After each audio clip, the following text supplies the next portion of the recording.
ഞാൻ എൻ്റെ ഫ്ലാറ്റിന്റെ ഉള്ളിൽ അകപ്പെട്ടിരിക്കുകയാണ് ബാല. ഫ്ലാറ്റില്ല? നീ എന്ത് പിച്ചമ്പായി പറയുന്നത്? ഫോൺ ബിന്ദുവിന്റെ കൈ കൊടുത്തേ. ബിന്ദു പോയി. അവള് പോട്ടെ, നീ ഓഫീസിൽ വാ. എങ്ങനെ വരെ? ഫ്ലാറ്റും പൂട്ടിക്കൊണ്ടാണ് അവള് പോയത്. ഞാൻ ഇതിനകത്താണ്. എന്തോ സംശയത്തെറ്റി കാണും, അതാണ് അവളെ ഫ്ലാറ്റും പൂട്ടിയിട്ട് അങ്ങ് പോയത്. അവളെവിടെ പോയാ? അവൾ എങ്ങോട്ടാ പോയി? ആരുടെ കൂടെയോ പോയി. ഞാൻ പെട്ട്, എല്ലാം കൊണ്ടും പെട്ട്. രവി, ഹലോ രവി, ഇനി ഉള്ളതാണോ? ഭയങ്കര വായനയാണല്ലോടാ. പറയച്ചാ, എന്തൊക്കെയുണ്ട്? അല്ല മോളെ, നിന്റെ കൂടെ രവിയും മോളും വരുമെന്നാ ഞങ്ങൾ കരുതിയത്. ഞാൻ പറഞ്ഞില്ലേ അച്ഛാ, രവിയേട്ടൻ്റെ മീറ്റിംഗ് ഒന്ന് കഴിഞ്ഞോട്ടെ, ഞങ്ങൾ വരാം. വരുന്നു. എത്ര കാലമായി ഇത് കേൾക്കുന്നു. എന്തായാലും ചേച്ചി വന്നല്ലോ, എനിക്കത് മതി. സത്യം പറഞ്ഞാൽ അങ്ങേര് വരണമെന്ന് എനിക്കില്ല. അങ്ങേര് ഇന്ന് മഴ പെയ്യോ പെയ്യത്തില്ലയോ എന്നൊക്കെ നോക്കി അവിടെ ഇരിക്കട്ടെ. ഭദ്ര, അവൻ അവളുടെ കൂടപ്പറപ്പല്ലേ, അവന് വിഷമുണ്ടാവില്ലേ? പിന്നെ ചേച്ചി, ഞാൻ വേറൊരു കാര്യം പറയാം, വിഷമം വിചാരിക്കരുത്. നിങ്ങളുടെ ഭർത്താവ് ഓഫീസിൽ നല്ലൊരു കോമഡി കഥാപാത്രമാണ്. ഒന്നും മിണ്ടാതിരിക്കടാ. സോറി അച്ഛാ, ചേച്ചി ഇപ്പോഴല്ലേ കിട്ടിയത്. ഇപ്പൊ പറഞ്ഞില്ലെങ്കിൽ പിന്നെ എപ്പോൾ പറയാനാണ്? ഞങ്ങൾ രാഷ്ട്രീയക്കാർക്കേ ഓഫീസിൽ നടക്കുന്ന കാര്യങ്ങളൊക്കെ അപ്പം പറയാം. ഭദ്രൻ്റെ വിഷമമൊക്കെ എനിക്ക് മനസ്സിലാവും അച്ഛാ. എത്ര ആലോചന അവൻ എനിക്ക് വേണ്ടി കൊണ്ടുവന്നാ. പക്ഷേ എനിക്കിഷ്ടമുള്ള ഒരാളുടെ കൂടെ ഞാൻ പോയി. നിങ്ങൾക്ക് ദേഷ്യവും വിഷമമൊക്കെ ഉണ്ടാവും, പക്ഷേ ഞാൻ ഹാപ്പിയാണ് അച്ഛാ. എന്നാലും ചേച്ചി കണ്ടുപിടിച്ച ഐറ്റം ഒരു അടാറ് ഐറ്റം തന്നെയാണ്. സാധാരണ ഇത്തരം സന്ദർഭങ്ങളിൽ ചില ഊള ഭർത്താക്കന്മാർ പറയുന്ന സ്ഥിരം ഡയലോഗായിട്ട് അളിയ, നീ ഇതിനെ കാണരുത്. അവക്കിവിടെ എന്തിൻ്റെയായിരുന്നു കുറവ്? വീടിന് വീട്, കാറിന് കാറ്, ഡ്രസ്സിന് ഡ്രസ്സ്. പിന്നെ അവക്ക് അർദ്ധരാത്രി തോന്നുമ്പോഴൊക്കെ അവളുടെ അമ്മൂമ്മയുടെ തട്ടുദോശയും ഓംലെറ്റും. ഇവിടെ ഒരു കുറവും ഞാൻ വെച്ചിട്ടില്ല. സമാനപ്പെടും, ഒരു വഴി ഉണ്ടാക്കാം. എന്താ വഴി? അല്ല, നീ ക്യാമറയെ കണ്ടെന്ന് പറഞ്ഞ ആളില്ലേ, നിന്നേക്കാളും പ്രായം കുറവാണോ? ആയിരിക്കും. ആയിരിക്കുന്നല്ല, ആണോ? ആണ്. എത്ര പ്രായക്കുറവാണോ? ഒരു 10-15 വയസ്സ് കുറവായിരിക്കും. മൈ ഗോഡ്, അപ്പൊ യൂത്തൻ. എടാ, ഉരുണ്ട ശരീരം, ഇരുനിറം. അപ്പ രവി, എന്താന്നടേ ഇതാണ് നീ വഴി ഉണ്ടാക്കാന്ന് പറഞ്ഞു? അല്ല, ഞാൻ പറഞ്ഞത് കുഴപ്പമായ. രണ്ട് കരിക്കിടണേ. ഇങ്ങനെയൊക്കെ നടന്നിട്ട് എത്ര കാലമായി. ചേച്ചി ഇങ്ങോട്ട് വരാഞ്ഞിട്ടല്ലേ?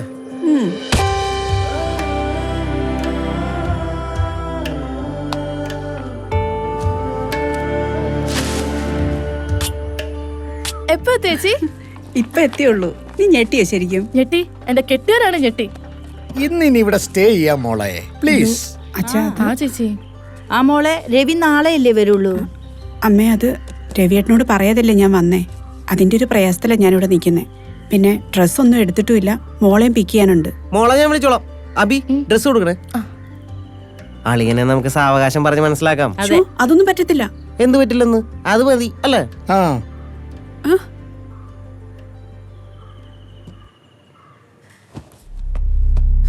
അന്ന് നിന്നോട് ഞാൻ പറഞ്ഞപ്പോ നീ തമാശയാണെന്നാണോ വിചാരിച്ചേ?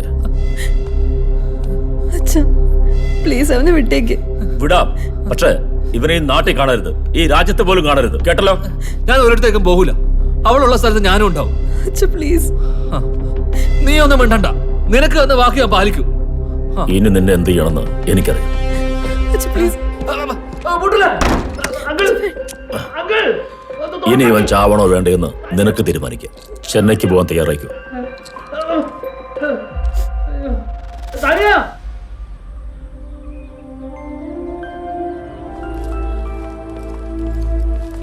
ഞാൻ കരുതി വിളിക്കുമ്പോ തന്നെ വരാനൊരു മടിയുണ്ടാവും. മോളിക്ക് വന്നേ. ഉമ്മ. ആ, എന്റെ കൊച്ചുമോള് വന്നല്ലോ. ഇങ്ങോട്ട് വരുന്ന വഴിയൊക്കെ എന്ത് ഭംഗിയാ. എനിക്ക് ഇവിടെ എല്ലാം ഇഷ്ടപ്പെട്ടു. അമ്മക്ക് ഇഷ്ടപ്പെട്ടില്ലേ? അങ്ങനെ പറഞ്ഞു കൊടുക്കും മോളെ.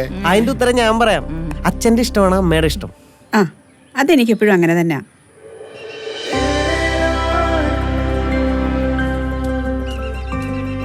അമ്മേ, അച്ഛനൊന്നും വരില്ല അല്ലേ? നമുക്കൊരു ദിവസം അച്ഛനെയും കൂട്ടി വരാം മോളെ.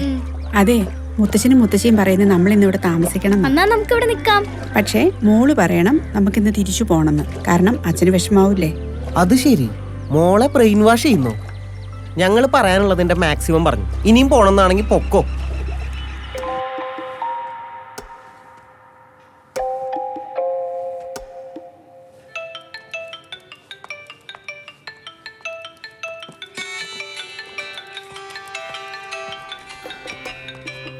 ആരെ മോളെ? രവിയേട്ടനെ അമ്മേ. ആക്ച്വലി ഞാൻ രവിയേട്ടനെ അങ്ങോട്ട് വിളിച്ച് കാര്യങ്ങളെല്ലാം പറയണമെന്ന് വിചാരിച്ചിരിക്കുമായിരുന്നു. പക്ഷേ നീ പേടിക്കണ്ട, ഇവിടെയാണെന്ന് പറഞ്ഞോളൂ.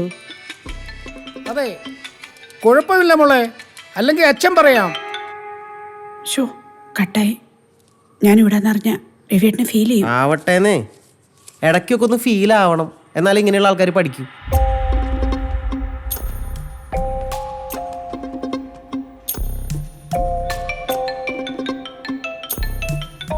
എടുത്തിട്ട് ഫ്ലാറ്റിലുണ്ടെന്ന് പറ.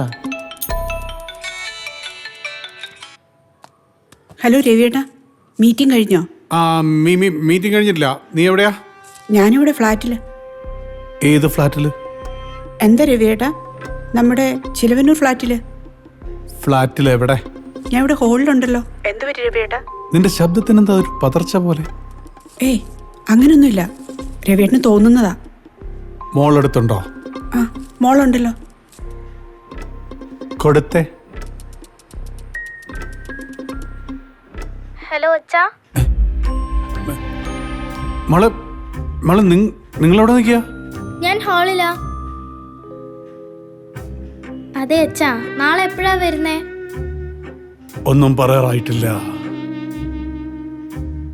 ഒന്നും പറയാറായിട്ടില്ല.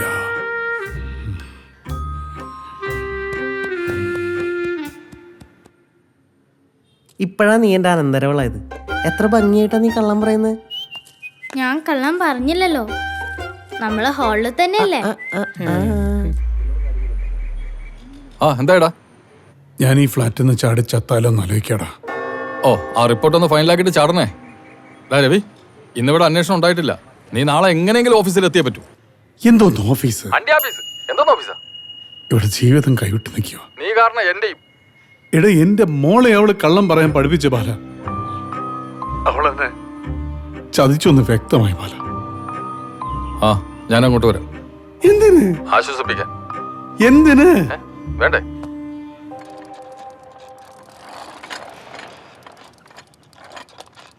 അമ്മച്ചി, ഇതൊരുട്ടി അങ്ങ് പോകരുതേ. ഞാൻ വരാം. ഏത് നേരം അമ്മയ്ക്ക് ഇവിടെ വന്നിരുന്നാലേ സമാധാനമുള്ളൂ. രവി, രവി, ഞാനെത്തി. ബാല, എന്തുണ്ടെങ്കിലും നമുക്ക് പരിഹരിക്കാം. നീ ഒന്ന് സമാധാനപ്പെട്. ബിന്ദു എവിടെ ഉണങ്ങി പൊക്കോട്ടെ. എനിക്ക് എന്റെ മോളെ കിട്ടണം. നിനക്കിപ്പോ പുറത്തിറങ്ങണോ അതോ മോളെ കിട്ടണോ? എനിക്ക് മോളെ കിട്ടണം, പുറത്ത് ഇറങ്ങണം. നീ ഒരു കാര്യം ചെയ്യോ, അവിടെ നീ കഥ ഒന്ന് ചവിട്ടി പൊളിക്കാൻ പറ്റുമോ? ഇത് ചവിട്ടി പൊളിച്ചിട്ട് വേണം ഫ്ലാറ്റിലുള്ളവർ എന്നെ കള്ളനാക്കാൻ. പിന്നെ എന്ത് ചെയ്യും? ഒന്ന് സമാധാനപ്പെട്, ഞാൻ പരിഹരിക്കാം. കേട്ടാ?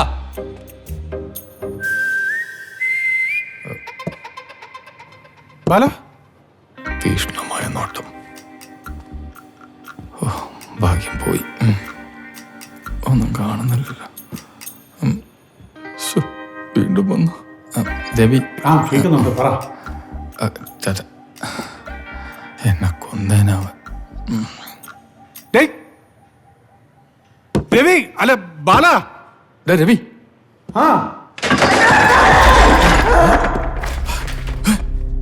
അയ്യോ, എന്താ അവിടെ?